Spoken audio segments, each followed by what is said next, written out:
Hi everybody, this is Andrei from DevTaudio and my friend Joe Britt. Hello. So, today we have an interesting topic for the discussion. As you see, we have a bunch of hardware.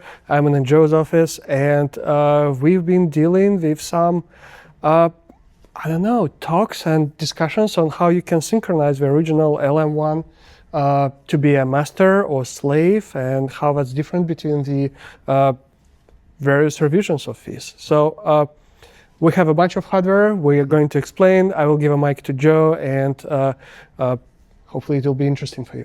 Okay. All right. So you may already know with the original LM1, obviously it predates MIDI. And it uses internally 48 pulses per quarter note. This is a little different from, well, it's twice as fast as modern MIDI, which is 24 pulses per quarter note. Normally, those 48 pulses per quarter note are generated by a timing chip inside of the LM1, and the speed is controlled by the tempo knob on the front of the LM1. But there are two other ways to synchronize an LM1. And actually, depending on whether it's a Rev1, a Rev2, or a Rev3, there may only be one other way to synchronize the LM1 to an external clock. On the original Rev1, there were two inputs on the back of the machine. There was an external clock input where you could feed in your own 48 pulses per quarter note clock. And you could generate that with things like a Dr. Click. Or you could feed in a sync tone. And this is a tone that changes frequency at 48 pulses per quarter note timing. The LM1 can also generate that sync tone. So the idea was you would create a pattern on the LM1, you would use the internal clock, you would take that sync tone output and put it on a tape. And then you could play that tape back and play that sync tone back into the LM1 and have it track the exact tempo of when you made the recording, right? So you could use that to synchronize the LM1 with other devices. With the Rev3 LM1, which is what this is, that external clock input was removed. The sync tone input and output are still on the back, so you could still record to tape and then play back from tape the sync tone, but there was no way to feed in the external 48 pulses per quarter note clock anymore. It turns out that the hardware is all still there for the external clock input. The jack was deleted. We believe this was done as a cost-saving measure, but the hardware is still there. Or it might be not just even demanded, right? Could be. Maybe people weren't using it enough. But we find it useful. And so we wanted to take a look at ways to re-enable that. The problem is, with the Rev3 LM1, the connector is no longer there and there's no longer a hole in the back of the unit. So our question was, how hard would it be to make some easily reversible modification to the Rev3 LM1 that would repurpose the sync tone input as an external clock input? So just reuse that jack. Now, when you make this modification, you obviously lose the sync tone input functionality, but you gain that clock input functionality. So you can decide which one you want. And look, and the original problem for that, because there is no hardware today in the market that can generate FSK tone. That there used to be one original hardware synchronizer, friendship. Yep. SRC. Yes. That could do that well. And that's what you could see on all the old 80s pictures when people had Fairlight, Yep. had Linn drum machines, and they had a huge synchronizer box. Right. So that was one. But there's nothing else today. Right. So we had to find an approach to either generate it again with some other tools that we will show probably later, or how you can bypass it and feed 48 PPQN. Right. Right. So shall we show what we did? Yeah, sure. Okay. Let's do that. Here we have the Rev3 LM1. This obviously is the main digital board. This is where the CPU is. And along the back, we have what's called the F board. And the F board is where all of the outside world jacks are mounted. And there are two cables that attach the F board to the rest of the LM1. There's this one on the right, which carries all the audio signals. And then there's this one on the left, which has the clock signals. And that's the one that we're interested in. And what we did was we made a slightly different version of that cable. It's actually got the same pinout, but we pulled 2 wires out, and we'll explain how to do this in more detail, and shorted them together. And so when you do this and you plug this cable in place of the original, it changes the function of the sync tone input jack to behave like the external clock jack. Okay, so should we explain how we did it? Sure. Or should we show how it works first? Let's talk how we did it. Sure. So this is actually the schematic for the F board that's in LM-1. And it is a direct re-implementation of the F board from the original LM-1. And if we look, it took us a while of thinking about how to do this. But these pins connect to the sync jack. Over here, we have the external clock input jack that's not loaded because mine's a Rev3. Basically, what we had to do was we took the tape sync input signal, which is what would come from a tape input on that sync tone input jack on the back of the machine, and we jumpered it over to the tape sync clock signal. So normally what happens is tape sync input goes through this connector down to the digital board. The digital board converts the tone into a 48 pulse per quarter note clock and feeds it back up to the board over this signal tape sync clock. Tape sync clock then gets routed back again down to the digital board and used by the sequencer to drive the tempo of the pattern. So it's a little bit circuitous in how everything works, but it's also convenient because we were able to cut the signal that would normally come back from the sync tone decoder, that is a clock, and jumper it over to the signal that comes directly from the sync input jack on the back of the machine. And so all we're doing is we're hot wiring the sync input, the sync tone input jack on the back of the machine to the clock that normally would come from the tone decoder. But now we don't have the decoder in the loop anymore. And so we've got just a 48 pulse per quarter note square wave that gets fed in and treated like a clock by the LM-1 sequencer.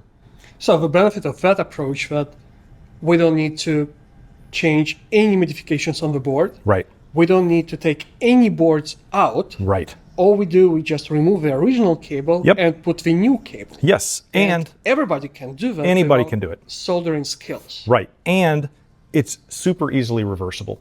If in the future you decide that you want to undo it, you just swap back to the original cable. So I'm going to change it out. You're not going to be able to see me do it from that camera, but I'm going to do it. So first, turn off the LM-1.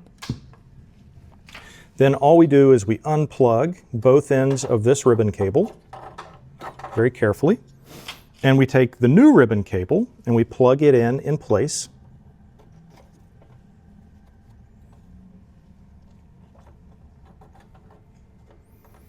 And we turn the machine back on. And now the FSK or sync tone input jack is a 48 pulses per quarter note clock input jack. Great. So we have several boxes that we just use for the test purpose, right? But also they represent the different generations of the devices that used to be used for the synchronization.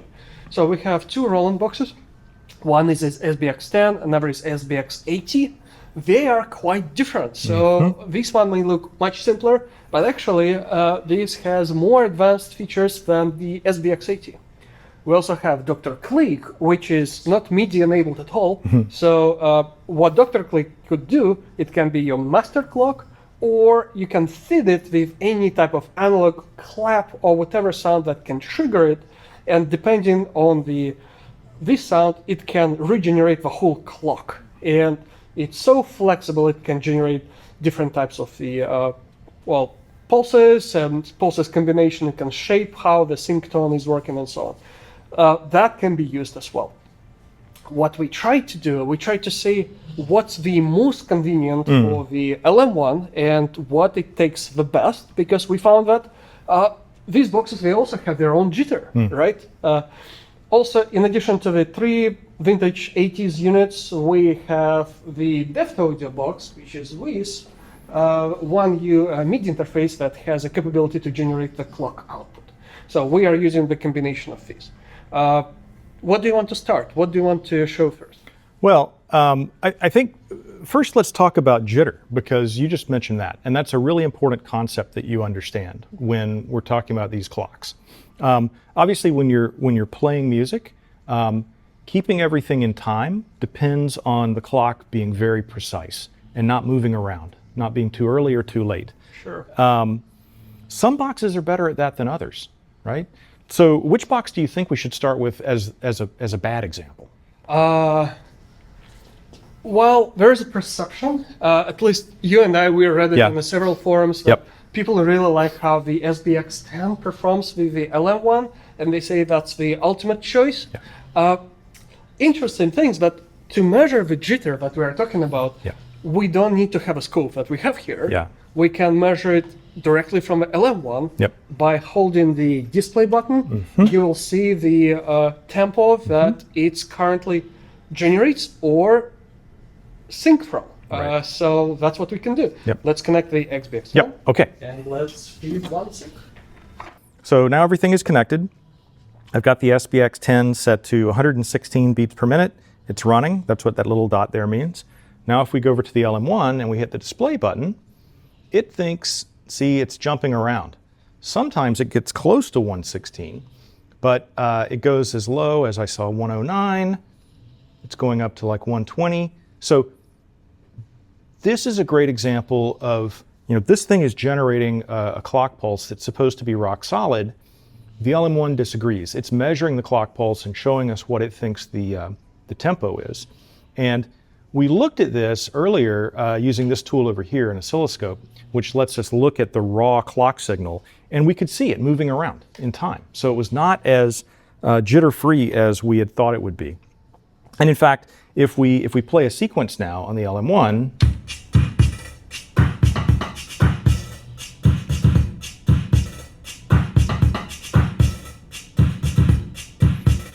it sounds okay.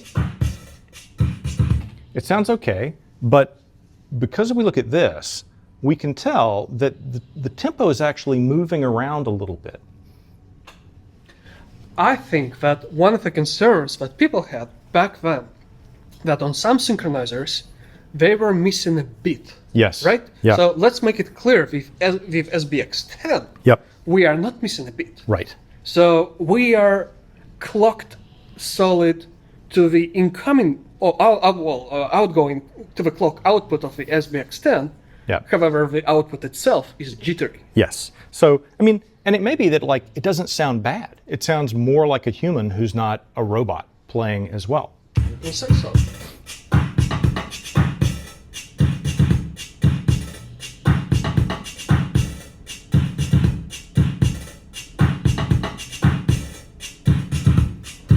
Okay, so let's do another one. What's next? I think we should try. Let's do SBX80 and then we will be done with rollers. Okay.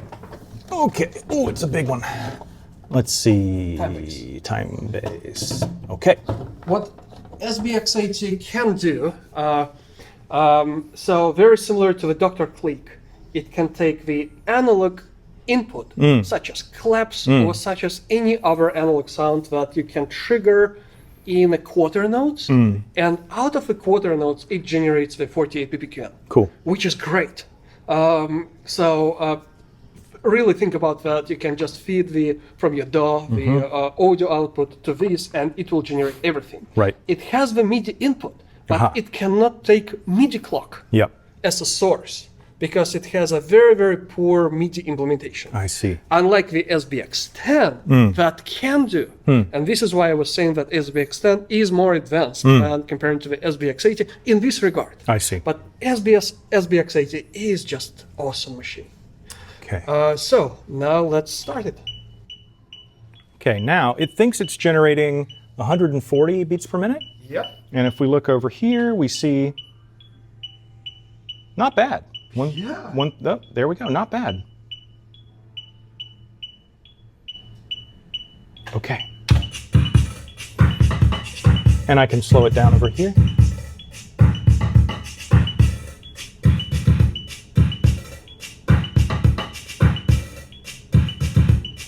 You know, let's do that in sync, because currently it's out of sync simply because we start that at a random position. We first start synchronizer, Right. and we should start first drum machine. So I'm going back to the beat 1, measure 1. So I'm here. And then let's prime the LM1. So we'll start it. Now it's waiting for the clock. Start this. And then we'll start this.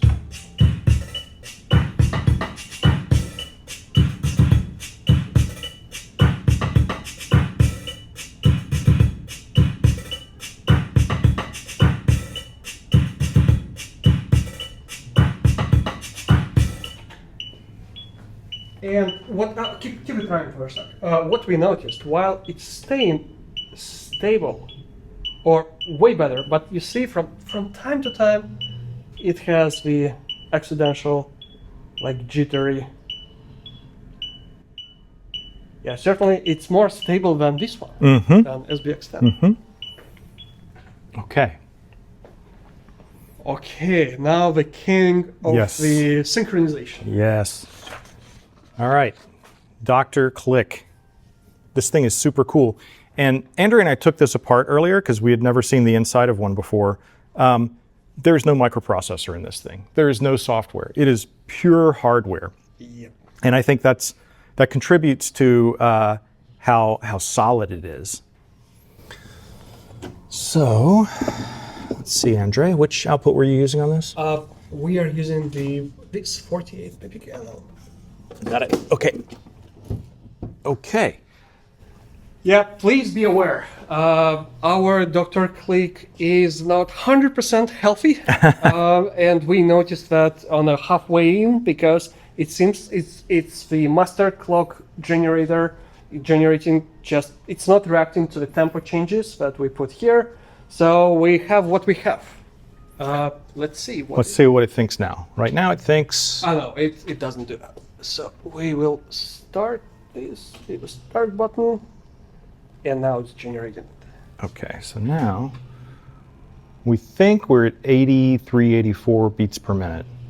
Pretty slow. Yeah, while on the screen we have 120, as you can see. Okay. But what it really does, so we can feed the analog input to this and can sync it completely entirely without MIDI, just using any like a rimshot sound, Right. or a clap. Right. So let's run it. It's going to play really slow. It's going to play at 83 beats per minute.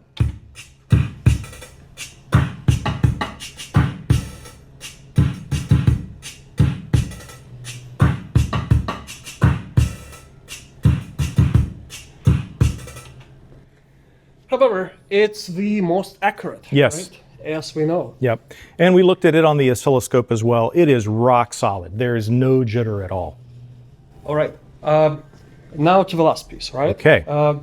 Let's talk about this device. Well, actually, at Deft Audio, I make two devices that can be used for synchronization. This one is the 8 input, 14 MIDI output, one U interface based on Tinsy. And we are using Tinsy a lot in the Luma 1 development, and it's the most flexible microcontroller today with really advanced libraries that you can develop for. So these 6 outputs here, they can be configured between the MIDI, clock output, trigger output, synchronization for Luma Mu, and most importantly, what we use in here is the 48 pulses per quarter. Yep. And so let's Connect that one? Yep. Okay. This guy, right? Yeah. Okay. Okay. And what tempo do you think it's outputting now? Let me connect it here. And let's connect it to our screen. So we are running just Ableton V120. Okay, and so Ableton is feeding MIDI clock into the Deft Audio box, right? Yep. And then that is converting that to the 48 pulses per quarter note for the LM1. That's right. And Ableton is set to what tempo? 120. 120. Okay, and then we look over here. Pretty good. 119, 120. And by the way, the fact that it bounces around 1 BPM, the internal tempo generator does the same thing. So this is quite good. Yep, and it's really hard to say. Is it how the full routine is working and measuring the BPM in the Z80 assembler code? Yeah. Or it's really bouncing? It is hard to say. Well, it's for sure. It has some jitter. Every clock has some jitter. Yeah. But even on the Dr. Click, we Yeah. saw that the tempo was Yeah, changed. and when we press this button, I mean, the Z80, like Andrei said, is calculating what the BPM is by, in software, looking at the clock pulses that are coming in. And that software, it has a little bit of variability in it. And that's why we see, even with the internal clock generator, the measured BPM bounce around by 1 or 2 BPM. But that was quite good. So, shall we play it? Yeah. Okay, and again, this is Ableton driving a MIDI clock into the Deft Audio box, which is generating a 48 pulses per quarter note clock, which is feeding into the LM1. And remember, the whole purpose of this was to be able to take in that clock instead of a sync tone. And so we have the modified cable installed for that. And so let's hit play.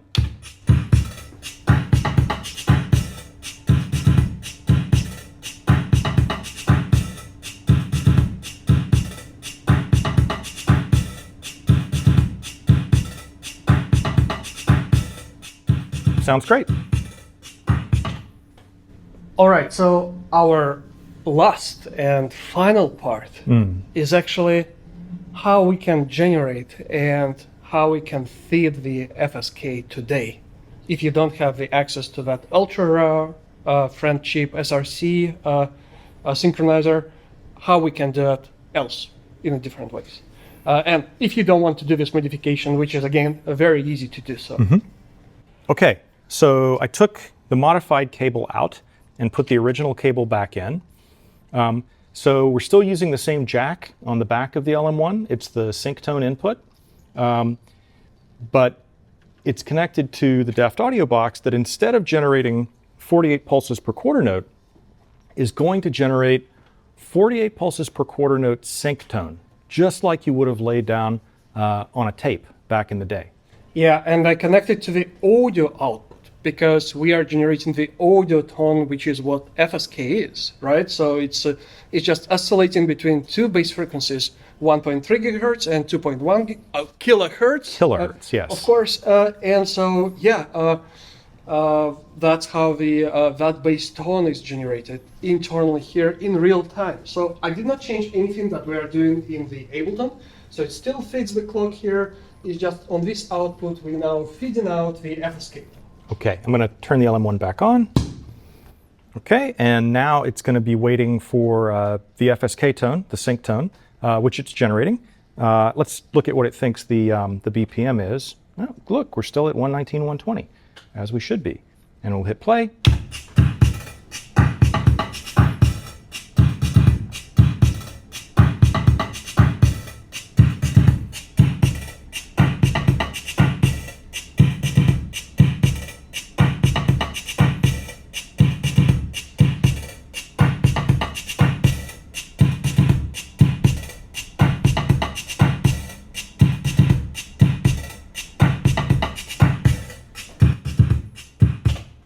So it works great for purpose, but obviously not everybody has this box or has access to buy this box or make it yourself, because all of that is in the open source domain and you can use it for your own needs. What I did in addition to that, I generated the script that does everything in the offline version. So the script is web-based. I will show the screenshot shortly.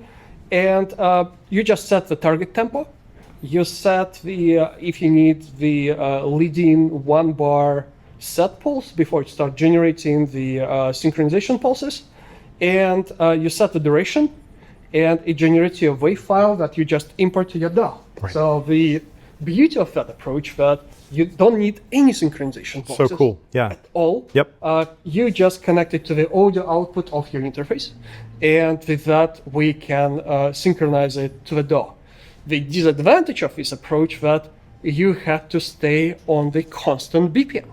If your project has the tempo variations Yes. or has some tempo automation, it will not work, of course, for that purpose.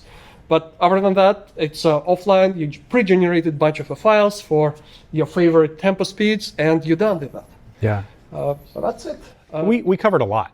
We covered a lot. I mean, so if you have a Rev1 LM1, you can use a box like this or a box like these to generate the 48 pulses per quarter note tempo clocks and slave the LM1 to your external sequencer.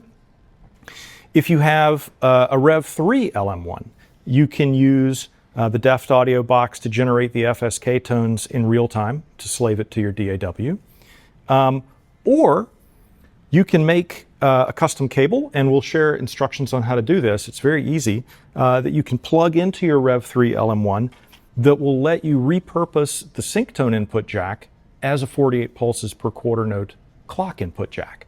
And then you can clock it again from any of these devices or any of the other Deft Audio products that generate clocks. And look, it's awesome to be able to continue to use these machines in a modern workflow. And fundamentally, that's what this is all about. How do you take something as sonically significant as the LM1 and bring it into the year 2026 so that you can use it with something like Ableton? Absolutely. And people can continue arguing, do you want to slave your LM1 at all, or you want it to be a master clock? Right. And if it's a master clock, there's nothing that you should do. That's right. It has the clock output already Yep. in all revisions, and you can use other devices to synchronize to this. Correct. Yep. So there are multiple ways of skinning the cat. Yeah. Super fun. Yeah, it is. Well, thanks. It took us long to prepare that, and it took us long to explain it as well. See you next time. Hope you all enjoyed it. Bye. Thank you.